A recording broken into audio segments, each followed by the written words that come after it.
Hi, I hope you're doing well. Today I'm going to be reviewing the brand new charity compilation album from the internet's busiest music nerd, Anthony Fantano. Quick note, this is a charity album, so the proceeds are going to a organization called the Immigrant Legal Resource Center. So if you're into the cause or anything like that, support this album, you can buy it on vinyl or you can buy it digitally as well. I hope you enjoy the review. I love the droopy instrumental on this track with these very lively spurts of woodwinds and these very lazy keyboards as well. I love Open Mike Eagle's very aggressive flow and his lyrics as well. They kind of go over the experience of living in an unfair circumstance, and it's also helped with these personal experience that Mike details. Overall, I think it is a great track from a great rapper. This is a very animated math rock track. I like the stout musicianship with these very tight, compact riffs. It sounds like I'm in an arcade with games like Scott Pilgrim and Marvel vs. Capcom and the sort. I do wish it was a bit longer, but I do still think it's a very great track as well.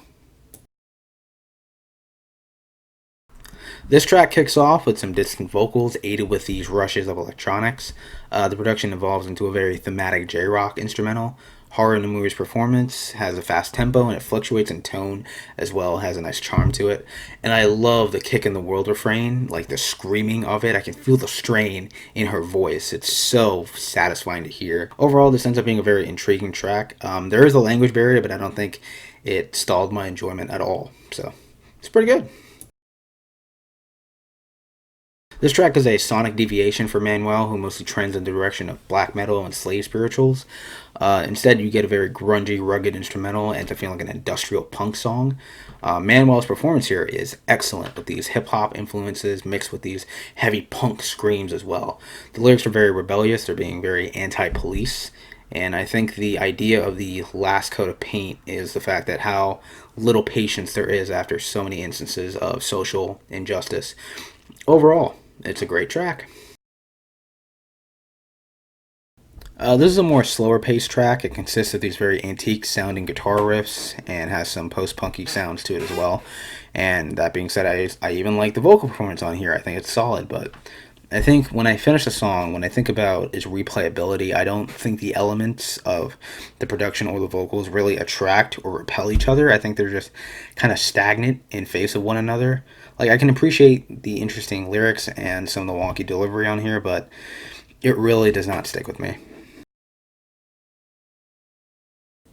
Ooh man, this one is a bop. I think production wise, it's a very frenetic track with these pulsating percussion and these wild abrasive noise that just pops up in spurts. And it then incorporates these organ like sounds around the 1 minute mark before it softly transitions via acoustic plucking into the lingua ignatus part. And her part uses more angelical vocals and some semblances of a very dark orchestra.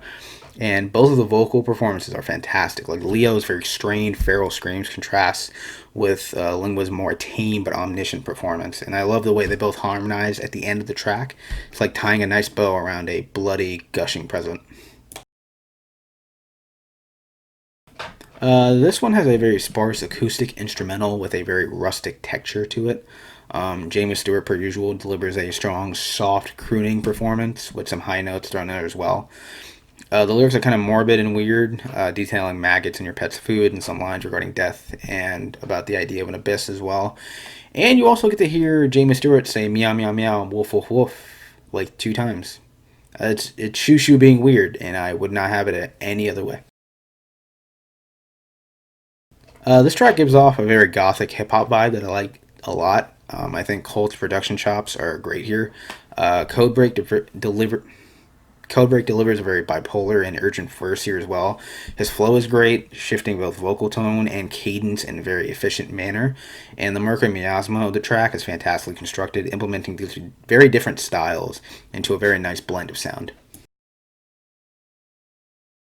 This track is a club rager. I love the condensed atmosphere of the track. The instrumental has a lot of elements of club and house with some interesting keyboard patterns and some very basic but solid drum loops.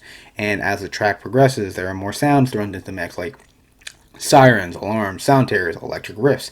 There's just a lot in terms of the sound palette of the song. And the vocal performance here is great as well. And the vocal performance here is great as well. I love the way the vocals elevate as the track progresses, and the chorus is super sticky. I also love the last leg of the track. There are so many sounds that are colliding against each other in a very nice, graceful manner. It's a very fun track. This is a pure instrumental track from Mark Kozilek of Sun Kill Moon fame. It starts with some acoustic strumming and these rattling drums and cymbals weaving their way into the background eventually. It has a southern rustic sound to it that catches my ear. But even though I like the sound and the direction it goes in, it cuts itself way too short. I feel like there was an entire full length passage that just breezes over in just 2 minutes. Like, I like the track, don't get me wrong, but I just wish it was longer. It leaves me wanting more. It's an Igloo Ghost track. It's a very boomy track. There's a lot of bells and these additional wonky sounds that enhance the atmosphere tenfold. Long story short, it is a 2 minute banger by one of the more prolific electronic producers at the moment. Give it a shot. I like the liquidy, gurgly sounds incorporated into this very easygoing neo soul instrumental. The vocal performance does a fine job of easing you into a nocturnal environment. There's not too much I can say about this. I really like it. This is one of the more interesting songs on here. The beat is great, having some very old school hip hop roots. Uncommon NASA's performance is very passionate, detailing a lot of the struggles in the current social political landscape, like making money to live and police shootings, elections, political things, stuff like that. And even though it's a short track, there's a lot to take in, and it makes for a highly replayable experience.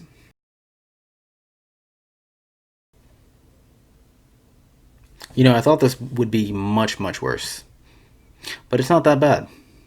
It's not that bad. Overall, I think this is a great compilation album. I was very familiar with all these artists except for one of them being Cult Crimes, so hearing more content from these artists I already like in one place is pretty convenient. And clocking in at around 40 minutes, it is a very diverse record spanning a lot of genres and sounds. Usually, most compilation records I listen to kind of feature this one prominent sound no matter who the artist is. So hearing this sounds like Anthony made a Spotify playlist, which is a very welcome change. That being said, I'm giving this album a 9 out of 10.